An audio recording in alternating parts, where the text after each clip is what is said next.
So welcome guys sa Kangkong TV. I'm here to introduce you the do's and don'ts when assemble and disassemble a PC.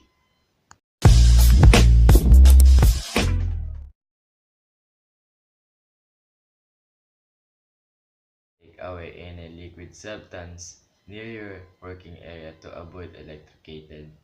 Always wear your personal protective equipment or PPE.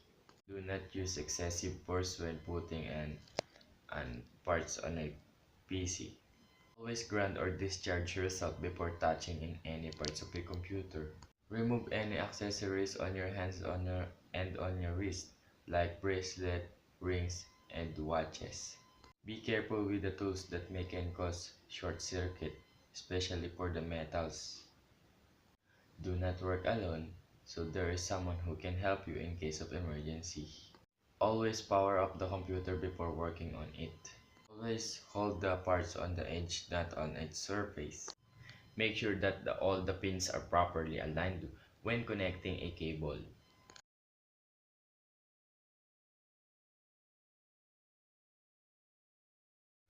Using a non-applicable tools while disassembling a desktop or PC.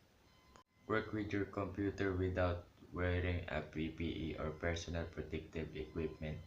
Left your working area messy. Touch the integrated circuit parts or the IC parts. Work with your computer even though there's a liquid substance nearby. Don't clean your area after you're working on it. Do not arrange the parts while you're disassembling it.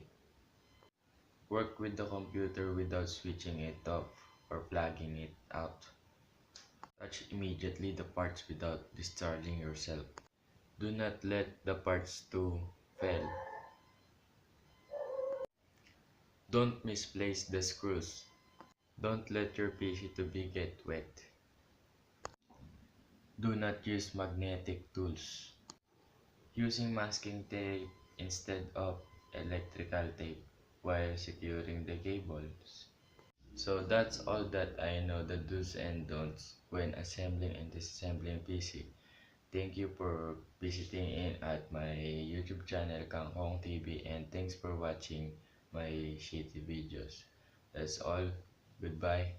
Thank you guys.